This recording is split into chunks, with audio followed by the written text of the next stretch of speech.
রাজধানী Kyiv, Odessa ও সুমিতে রাশিয়ার উপর্যুপরি ক্ষেপণাস্ত্র ও ড্রোন হামলার পর পশ্চিমা মিত্রদের ওপর চরম ক্ষুব্ধ ইউক্রেনের প্রেসিডেন্ট ভলোদিমির জেলেনস্কি।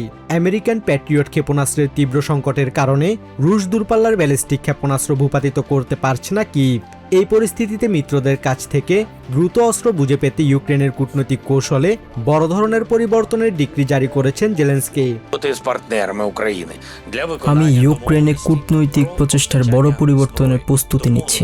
অস্ত্র সরবরাহের চুক্তিগুলো যেন দ্রুত বাস্তবায়ন করা হয়, সেজন্য আমাদের অংশীদারদের সাথে সহযোগিতার একটি নতুন স্তর প্রয়োজন।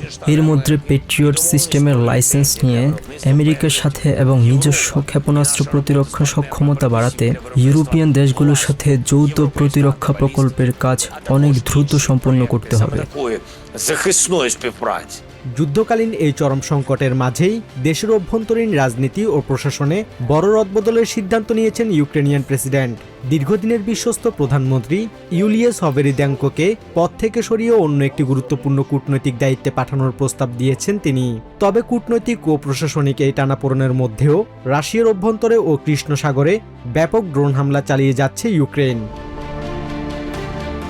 ইউক্রেনিয়ান ড্রোন বাহিনীর কমান্ডার রবার্ট ব্রোভডি জানিয়েছেন, রবিবার একদিনেই রাশিয়ার 10টি তেলবাহী ট্যাঙ্কার ও 4টি ফেরি সহ মোট 14টি জাহাজে সফল ড্রোন হামলা চালানো হয়েছে। একই সাথে রাশিয়ার সামারা অঞ্চলের একটি বড় তেল শোধনাগারেও সফল আঘাত হেনেছে ইউক্রেনিয়ান ড্রোন। গত 7 দিনে রাশিয়ার মোট 90টি জলযানে আঘাত হানার দাবি করেছে কিভ, যার মূল লক্ষ্য ক্রেমলিনের জ্বালানি রাজস্বের উৎস ধূলিসাৎ করে দেয়া। Basudeb Nath, TVN24 news desk.